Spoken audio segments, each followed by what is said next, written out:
Hey guys, welcome back to my channel. আজকে নিয়ে এসেছি তোমাদের জন্য একটি ছোট্ট ভিডিও নিয়ে। সেটি হচ্ছে নবরাত্রিতে উপবাস রাখলে কি কি খাবার খাবে এবং কি কি খাবার আপনারা খাবেন না, সেগুলো নিয়ে আজকে আমি আলোচনা করব।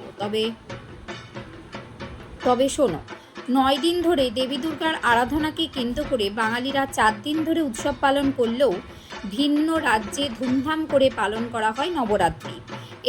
এই সময় উপবাস চলাকালীন কিছু নিয়ম পালন করা হয়ে থাকে। সেগুলো নিয়ে তোমাদের সঙ্গে আমি আলোচনা করব। তবে কি কি খাবার তোমরা খাবে না? প্রথমত, উপবাস রাখার সময় একেবারে অভুক্ত থাকবেন না। প্রতি 2 ঘন্টা অন্তর বাদাম ও ফল খেতে থাকুন এবং 9 দিনের উপবাসের সবাই নবরাত্রি ডায়েট মেনে চলুন। এই সময় বাদাম, ফল, দুগ্ধজাত খাবার যেমন দুধ, মাখন ও আটা ময়দা দিয়ে তৈরি খাবার খাওয়ার চেষ্টা করুন। এছাড়া আটাও খেতে পারেন। শরীরকে হাইড্রেট রাখতে সারাদিন প্রচুর পরিমাণে জল পান করতে হবে। এছাড়া দুধ, বাটার মিল্ক, তাজা ফলের জুস খেতে পারেন।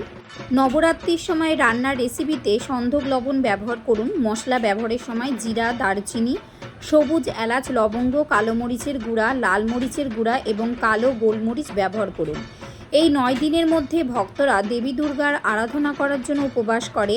তবে অনেকেই টানা 9 দিন উপবাস করেন না। 9 দিনের মধ্যে যে কোনো 2 দিন উপবাস রাখেন, যদি অধিকাংশ নবরাত্রির প্রথম ও শেষ দিন উপবাস রাখেন।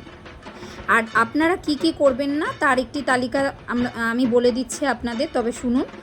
হিন্দু মতে নবরাত্রির সময় খাবার তৈরির সময় পেঁয়াজ, রসুন, আদা, মশলা বাদ দেওয়া উচিত। এছাড়া শরীরের তাপমাত্রা বৃদ্ধি করে যেসব খাবার, তেল জাতীয় খাবার যেমন সর্ষের তেল, তিলের তেল ব্যবহার করবেন না। নবরাত্রির সময় মাংস, ডিম, মাছ, অ্যালকোহল ও তামাক খাওয়া কঠোরভাবে নিষিদ্ধ। আপনি যদি উপবাস রাখেন তাহলে সন্ধ্যা আরতি বা সূর্যাস্তের আগে পরিপূর্ণ খাবার খাবেন না। প্যাকেটজাত জুস এই সময় পান না করাই বুদ্ধিমানের কাজ। এতে স্বাদ বাড়ানোর জন্য অতিরিক্ত নুন ও প্রিজারভেটিভ থাকে, যা শরীরের জন্য ক্ষতিকর।